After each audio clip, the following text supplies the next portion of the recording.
শরণার্থী আপডেটের নতুন ভিডিওতে সকলকে স্বাগত জানাই। জুলাই মাসের 30 তারিখ জানিয়ে দিব তুরস্ক থেকে গ্রিস, লিবিয়া থেকে ইতালি, তিউনিসিয়া থেকে ইতালি, মরক্কো, মরতানিয়া, আলজেরিয়া এই দেশগুলো থেকে স্পেনে যাওয়ার সর্বশেষ আপডেট ইনফরমেশন।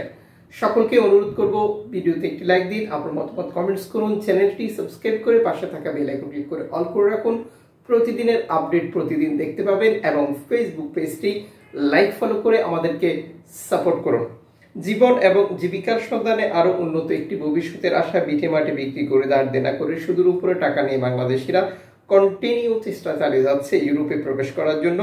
যখন যে মাধ্যম পাচ্ছে সেই মাধ্যম ব্যবহার করেই তাদের এই স্বপ্ন বা উদ্দেশ্য সফল করার চেষ্টা করে যাচ্ছে। এরালডো ডি আরগান এর মাধ্যমে সর্বশেষ যে তথ্যটি প্রকাশ করেছে 7:11 দুটি নৌকা যেটি পোর্ট্রে বেনুরা এবং এল হিউরোতে প্রবেশ করেছে। একটি নৌকাতে 63 জন এবং অন্য নৌকাতে 138 জন অভিবাসী ছিল। এই প্রতিবেদনে জাতীয়তা প্রকাশ করা হয়নি। ক্যানারি দ্বীপপুঞ্জ এল হিউরোর দক্ষিণে 34 জন শরণার্থীকে উদ্ধারের একটি তথ্য প্রকাশ করেছে সালভান্তো মের্তেমো।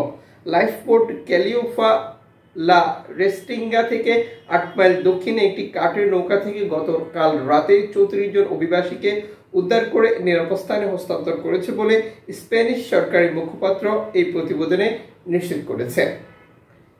তিউনিসিয়া থেকে যখন ইতালি যাওয়া অনেক কষ্টসাধ্য হয়ে যাচ্ছে, তখন আফ্রিকার এই অঞ্চলটি ব্যবহার করে অভিবাসীরা স্পেনে প্রবেশ করে যাচ্ছে, যা ধারাবাহিকভাবে অব্যাহত রয়েছে। ফ্রন্টেক্স ইউরোপীয় বর্ডার গার্ড, আপনারা যারা ইউরোপের খবরাখবরগুলো দেখেন আপনারা অবগত রয়েছেন ফ্রন্টেক্সের কাজ কি, তারা দায়িত্ব কিভাবে পালন করছে। সাম্প্রতিক বছরগুলিতে দেখা গেছে ফ্রন্টেক্স বাহিনী নানা ধরনের অপকর্ম অপরাধের সাথে জড়িয়ে পড়েছে। ঠিক যেমন না তুরস্ক থেকে গ্রিসে যাওয়ার পথে গ্রিসের যে বর্ডার গার্ড রয়েছে তাদেরকে সহযোগিতা করা, অভিবাসী নৌকা ডুবিয়ে দেওয়া, নৌকাগুলো খুঁটি করে দেওয়া। একইভাবে মাল্টার সাথে কাজ করছে তারা, লিবিয়া থেকে যাওয়া অভিবাসীদেরকে লিবিয়ান কোস্ট গার্ডের হাতে আটক করিয়ে দেওয়া। স্পেনে বা আরো বিভিন্ন বর্ডারেই এই ফ্রন্টেক্সের বিরুদ্ধে নানা ধরনের অভিযোগ রয়েছে। নতুন করে ফ্রন্টেক্সের বিরুদ্ধে আরো বেশ কিছু প্রতিবেদন প্রকাশ করেছে বেশ কিছু এনজিও সংস্থা, যা ধারাবাহিকভাবে অনেক বড় প্রতিবেদন ছিল। শর্টকাটে আপনাদের সাথে আমরা শেয়ার করলাম। শিয়া ওয়াচ 5 সর্বশেষ তথ্যে নিশ্চিত করেছে 4:31 156 জন শরণার্থীকে নিরাপদে ইতালির স্পেনজিয়া বন্দরে নিরাপদে হস্তান্তর করেছে, যারা গত 4 দিন ধরে তাদের শিপে ছিল। ভূমধ্যসাগরে বিপদগ্রস্ত অবস্থা থেকে এই শরণার্থীকে তারা উদ্ধার করেছিল এবং পরিশেষে তাদেরকে ইতালিতে নামতে তারা সক্ষম হয়েছে বা নামাতে সক্ষম হয়েছে।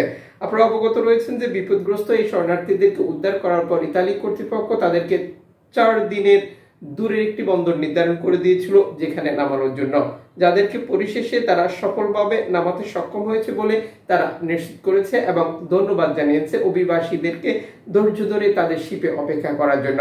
আপনারা জানেন যে জীবন এবং জীবিকার সন্ধানে ভূমধ্যসাগর পাড়ি দিতে যখন নৌকাগুলো বিপদে পড়ে, তখন বিপদগ্রস্ত নৌকা থেকে অভিবাসীদেরকে এনজিও সংস্থাগুলো উদ্ধার করে এবং নিরাপদে ইতালিতে হস্তান্তর করে।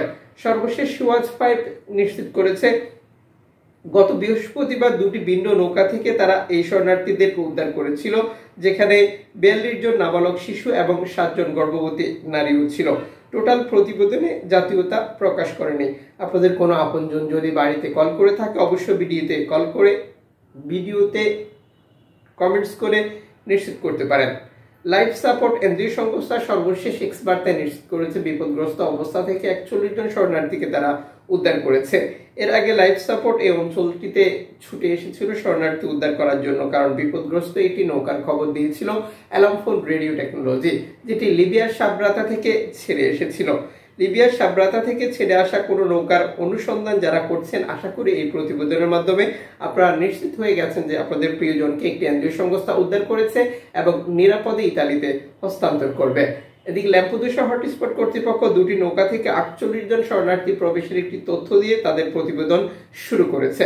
গত 48 ঘন্টায় অভিবাসীদের আলাদা আলাদা দল প্রবেশ করছে বলে যে ধারাবাহিকভাবে প্রতিবেদনে নিশ্চিত করা হয়েছে। তিউনিসিয়া এবং লিবিয়া থেকে ছেড়ে আসা এই শরণার্থীদের টোটাল প্রতিবেদন নিশ্চিত করেছে অবস্থান করছেন 285 জন শরণার্থী। গতকাল 6টি নৌকা প্রবেশ করেছিল এবং 414 জন শরণার্থী থেকে 190 জন শরণার্থীকে একটি শিপে হস্তান্তর করা হয়েছে বলে এই প্রতিবেদনে যুক্ত করেছে ল্যাম্পুদোসা হটস্পট কর্তৃপক্ষ। দর্শক, যুক্ত থাকুন, এভাবেই প্রতিদিনের শরণার্থী তথ্য ইনফরমেশনগুলো প্রতিদিন জানতে পারবেন। চ্যানেলটি সাবস্ক্রাইব করে ফেসবুক পেজটি লাইক ফলো করে